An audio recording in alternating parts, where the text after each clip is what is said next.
皆さんこんにちは、西岡義です。今日はですね、今回全仏オープンの1回戦で戦った世界1位のノバク・ジョコビッチ選手との戦いについていろいろ話していきたいなと思います。最初にまず言いたいのは、本当に全仏オープンの1回戦でドローを見た時にすごい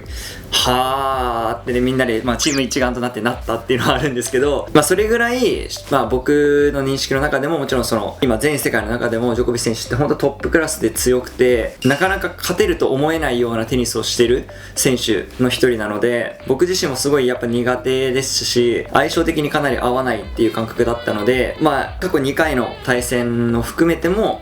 かなりちょっと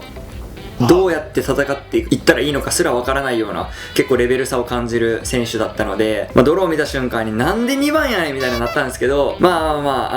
結果最終的に見るとジョコビッチ選手と舞台でやれたことはすごい大きな経験の一つだったかなというふうには思います。で、実際やってみて、どうだったかっていうところでいくと、まず僕初めて全仏のセンターコートで戦いました。で、スザンヌ・ランナーは経験したんですけど、フィリップ・シャトリエっていうコートは初めてで、ああいうコートに立てるのはやっぱ自分がめちゃくちゃ強くなるか、相手がめちゃくちゃ強い選手かのどっちかしかないので、なかなかああいう大きなコートで試合をする、しかも相手が世界一位っていう、しかもナイトマッチで、海外のナイトマッチってもうみんな人がめっちゃ集まって、しかもね、楽しみに来てるんで、すごい注目度が高い試合だったので、そういう環境下でテニスができたっていうのは誇りに思いたいなというふうに思います。で、いざジョコビッチ選手と試合をやってみてどうだったか。これ3回目だったんで、もちろんジョコビッチ選手もいろいろもう僕の分析は絶対できてるし、僕自身も過去2回競ってはないんですけど、どうやって戦おうかなっていうのをいろいろ模索して試合はしていきました。結論、一番過去2回よりもテニスとしては良かったかなと思います。そのジョコビッチ選手に対してのどうやってやっていこうかな、こういうプレーもこういうプレーとかいろいろやっていこうとして少し噛み合った試合ではあったと思います。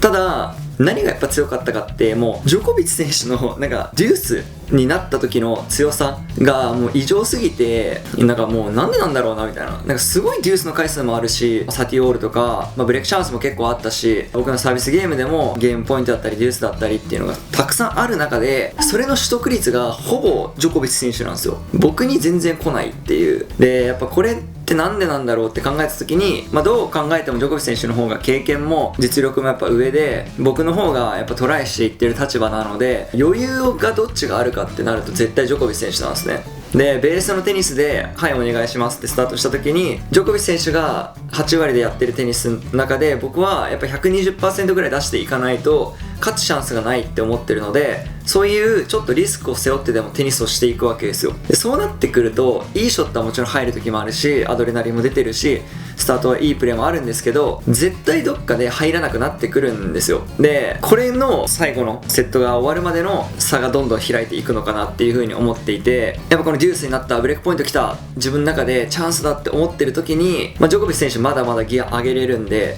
この辺で上げといたろかみたいな感じでフイーンって上げて、もうちょちょーんってやって僕ブレイクできないみたいな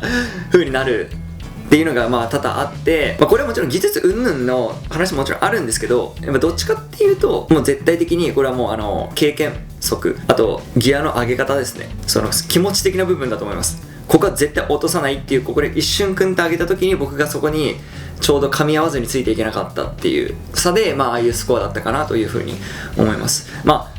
個人的にはスコアの割にはある程度テニスはできたなっていうのは思うんですけども、スコアには全く反映はされなかった試合だったかなというふうに思います。やっぱりこれどのレベルの人たちにもやっぱ言えると思っていて、これ僕が今フューチャーズの選手たちと試合やるときとか、いろんな人たち、結構差があるだろうって思えるような人たちと試合やるときにあり得るんですけど、だから仮にこれをちょっと見てる人は全国大会行きたいとか、その大人の方々だったらちょっとオーバー45の全日本目指してますとか、いろいろあると思うんですけど、上の人と試合やるときに絶対これって起こり得ることだと思うんですよ。で、いかにリスクを背負ってテニスをしていかないといけないか、逆にこのリスクを背負わされるかっていうのがやっぱ辛い状況ではあって、でもこれはもうどうしても仕方ないことだと思うんですね。やっぱり向こうの方が強いのは分かってるんだし、自分の方が経験則も薄いんだから、じゃあ何で勝つのってなったら、やっぱそのもう勢いとその日に何が起きるかどうかっていうところで戦うしかないので、普通にテニスしてたら絶対勝てないんですよ。絶対はちょっと言い過ぎですけど、勝てる確率がすごい少ない。でもやっぱりもうどうしてもここで自分は打つんだって決めたり、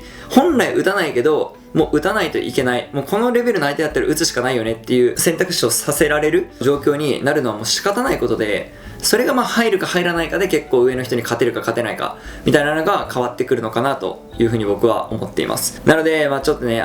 これ見てるファンの人たちも多分絶対にあるんですよ。上の人たちと試合するときになんか相手の方が強い人だとか第一シードだとか全国常連の人だとかなんかいろいろ絶対あるんですけど、まあねそれはもう逆に背負っていった方がいいなというふうに思います。もうなんか普通にテニスしようじゃなくて、もう負けても仕方ないと。で逆にもうそういう風にレベル差はあるんだから、負けるかもしれないけどいやいや勝つためにちょっとリスク背負っていきますみたいないうのを皆さんもちょっとやるのはいいのかなという風に思います。で、それで、うまくいかなかったりっていうのはでもこれって今後経験で変わってくると思うんですよ。僕も今回3回目ジョコビッチ選手と試合してある程度慣れたんですね。であと4回目5回目とかやっていったらもう少し自分が気持ち落ち着いてテニスできるはずなんで、そうやって何回も何回も上の人たちとテニスやっていくことによって自分の感覚がそこに落ち着いてくるので、って考えるといかに上の人たちとテニスをしていくか、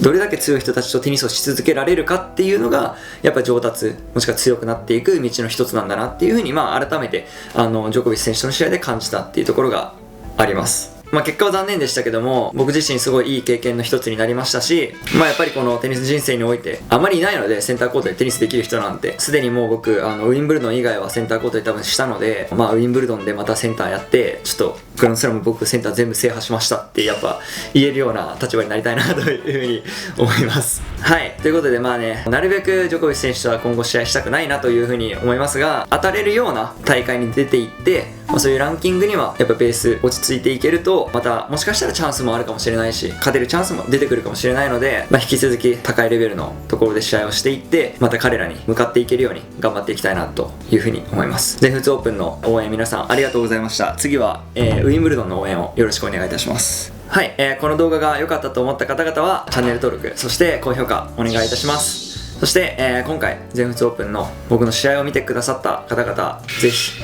試合の感想お待ちしております。ありがとうございました。